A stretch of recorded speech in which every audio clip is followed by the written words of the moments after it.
28वीं Akhil Bharatiya one खेल सांस्कृतिक प्रतियोगिता के शुभारंभ अवसर पर मंच पर अभी आप सब लोगों ने सुना हमारे राज्य देव उत्तराखंड के वन विभाग के मंत्री आदरणीय सुबोध उनियाल जी, हमारे राज्यसभा के सांसद आदरणीय नरेश बंसल जी, राज्यसभा के सांसद हेमवती कलिका साथी जी, रायपुर विधानसभा के हमारे लोकप्रिय विधायक आदरणीय रमेश शर्मा बाबू जी, हमारे राजपुर विधानसभा के लोकप्रिय विधायक आदरणीय जगन्नाथ जी, कैंट विधानसभा की लोकप्रिय विधायक सविता कपूर जी, एसके अवस्थी जी, महानिदेशक वन एवं विशेष सचिव पर्यावरण वन जलवायु मंत्रालय भारत सरकार, आरके सुधांशु जी, प्रमुख सचिव वन एवं पर्यावरण प्रशासन श्री समीर सिन्हा जी, प्रमुख वन संरक्षक उत्तराखंड, यहाँ हमारे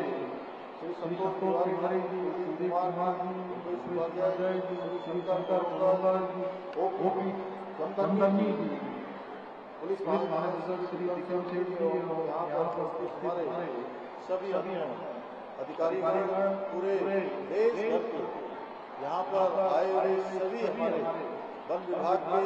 प्रमुख और मुख्य वन संरक्षक, सभी वन विभाग के अधिकारी और पूरे देश भर से आए हुए वन पर्यावरण क्षेत्र में अपना योगदान देने वाले ऐसे हमारे सभी वन विभाग के अधिकारीगण, खिलाड़ीगण एवं खेल मैं देवभूमि उत्तराखंड, मैं आप सभी का देवभूमि उत्तराखंड के मुख्य सेवक के रूप में आप सबका हृदय से स्वागत करता हूँ, आप सबका ये हमारे लिए अपने गर्व का विषय है कि 28वीं अखिल भारतीय वन खेल एवं सांस्कृतिक प्रतियोगिता की मेजबानी का सौभाग्य प्राप्त हुआ है। मैं इसके लिए भारत सरकार के वन विभाग के मंत्री आदरणीय भूपेंद्र यादव जी का और पूरे वन विभाग के टीम का बहुत आभार व्यक्त करता हूँ और आदरणीय प्रधानमंत्री का भी विशेष रूप से आभार व्यक्त करता हूँ। साथ ही इस अवसर पर सभी आए लोगों को विभाग के अधिकारियों इस शानदार आयोजन के लिए मैं बहुत उनको शुभकामनाएं देता हूँ। मुझे ये जानकर अत्यंत प्रसन्नता हो रही है कि इस प्रतियोगिता में पहली बार देश के सभी राज्यों एवं केंद्र शासित प्रदेशों के सभी 42 टीमों के लगभग 3,990 से भी अधिक खिलाड़ी प्रतिभाग कर रहे हैं। साथ ही इसमें 700 से अधिक महिला खिलाड़ी भाग ले रही हैं। मैं आप सभी प्रतिभागियों को अपनी ओर से हार्दिक शुभकामनाएं देता हूं और कामना करता हूं कि आप सभी अपने उत्कृष्ट प्रदर्शन से अपने अपने राज्यों का नाम रोशन कर खेल जगत में एक नई पहचान स्थापित करेंगे। साथियों, खेल केवल शारीरिक तंदुरुस्ती का माध्यम नहीं है, बल्कि ये हमारे व्यक्तित्व के समग्र विकास का भी आधार है। खेल हमें अनुशासन सिखाते हैं, टीम वर्क की भावना को मजबूत करते हैं और कठिन परिस्थितियों में भी संघर्ष करने की प्रेरणा देते हैं। यही खेल भावना हमें जीवन के प्रत्येक क्षेत्र में उत्कृष्टता प्राप्त करने के लिए और देश व समाज के प्रति अपनी जिम्मेदारियों को पूरी निष्ठा के साथ निभाने का संबल प्रदान करती है। साथियों, आप सभी के कंधों पर देश की अमूल्य वन संपदा के संरक्षण और संवर्धन की बहुत महत्वपूर्ण जिम्मेदारी है। आपके प्रयासों से हमारे जंगल हरे भरे रहते हैं, वन्य जीव सुरक्षित रहते हैं और आने वाली पीढ़ियों के लिए पर्यावरण संतुलन का भी बना रहता है। इसलिए मेरा मानना है कि आप सभी का फिट रहना बहुत आवश्यक है। जैसा हम सब ने देखा अभी जब आप यहाँ इस मंच के सामने से निकल रहे थे, आप सबके द्वारा अपनी अपनी टीमों के साथ यहाँ पर अपना प्रदर्शन किया जा रहा था, तो हमने देखा कि एक से बढ़कर एक फिटनेस के अगर ब्रांड एम्बेसडर कोई है तो मुझे कहने में कोई अतिशयोक्ति नहीं है कि आप सबके सब हमारे फिटनेस के एम्बेसडर हैं।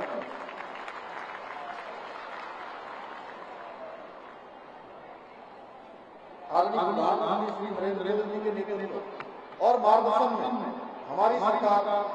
उत्तराखंड प्रदेश के अंदर खेल संस्कृति को बढ़ावा देने के साथ साथ वन संपदा के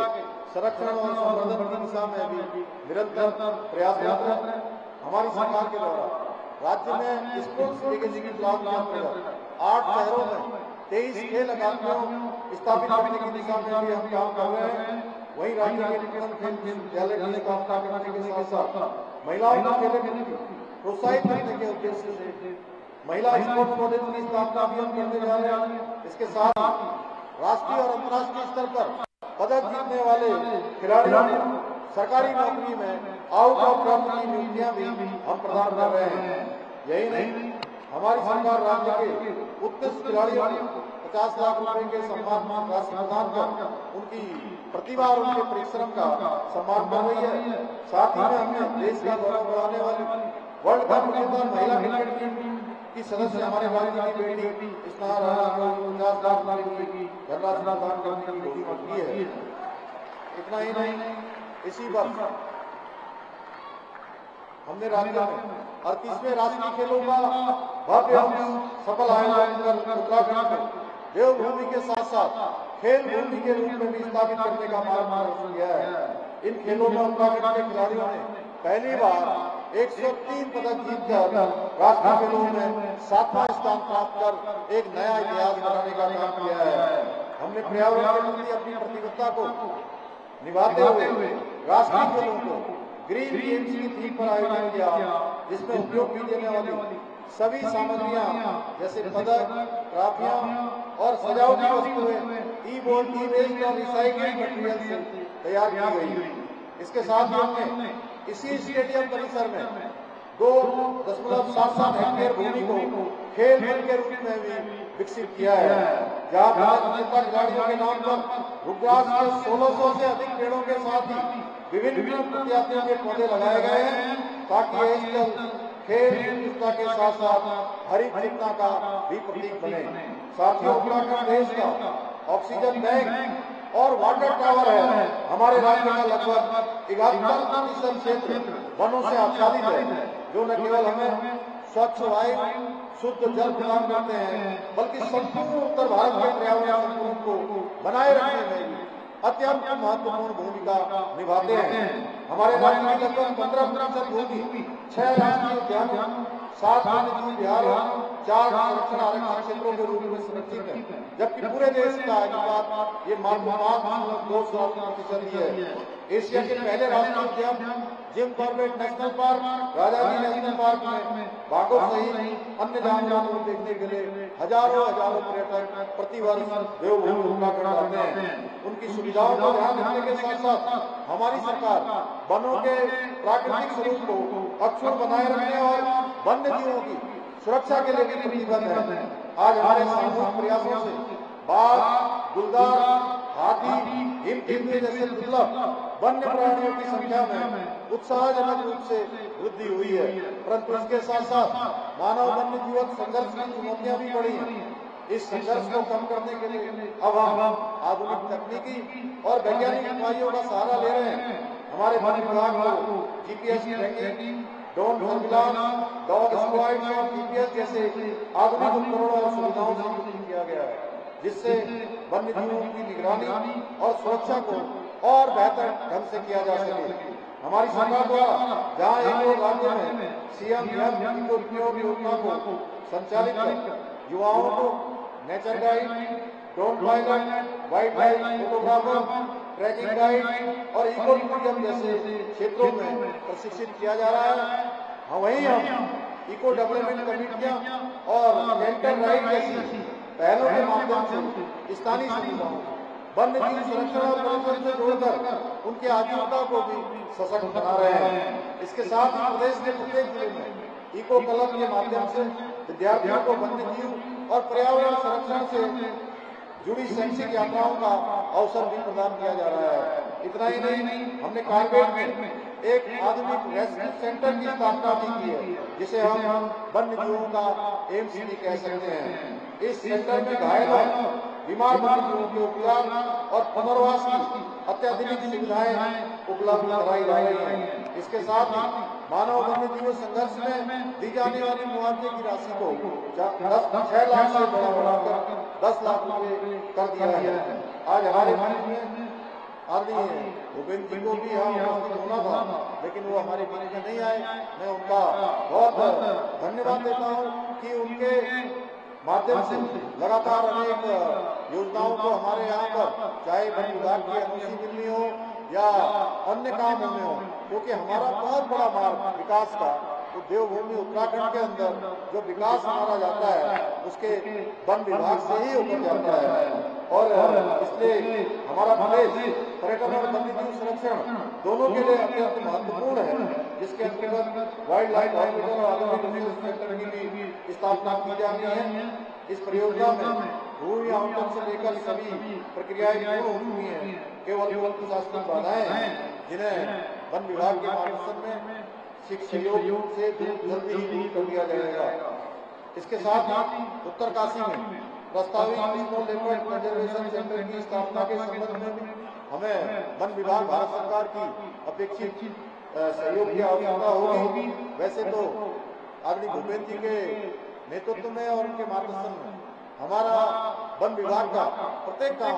बहुत तेजी से हमको स्वीकृति मिल रही है, लेकिन हमें आगे भी आप सबके सहयोग की आवश्यकता होगी। अवस्थी जी यहाँ आए हैं, जरूर अपने सबका संज्ञान लेकर आप इस काम को आगे बढ़ा देंगे। साथियों, आदरणीय प्रधानमंत्री श्री नरेंद्र मोदी जी का एक पेड़ मां के नाम अभियान के द्वारा देश में पर्यावरण संरक्षण को एक जन आंदोलन का रूप दिया है। आज के अवसर पर मैं आप सभी खिलाड़ियों से आह्वान करना चाहता हूँ कि यदि आप लोग भी इस स्टेडियम परिसर के आसपास एक पौधा अपनी माता जी के नाम लगाएंगे तो ये कार्य केवल माँ के प्रति आपके प्रेम और सम्मान का प्रतीक बनेगा, बल्कि इस आयोजन को और यादगार और स्मरण में हमेशा बनाए रखेगा। साथियों, मुझे पूरा विश्वास है कि आप सभी अपने अनुशासन से, परिश्रम और उत्कृष्ट प्रदर्शन से न केवल खेलों के क्षेत्रों में नई ऊंचाइयों को प्राप्त करेंगे, बल्कि वन संपदा के संरक्षण और संवर्धन में भी अपनी महत्वपूर्ण भूमिका निभाते हुए हरित उत्तराखंड निर्माण में हमारे विगत कई संकल्प को पूरा करने में अपना योगदान देंगे। इसी विश्वास के साथ पुनः मैं आप सभी को इस आयोजन के लिए हृदय से बधाई देते हुए अपनी बात को समाप्त करता हूँ। धन्यवाद।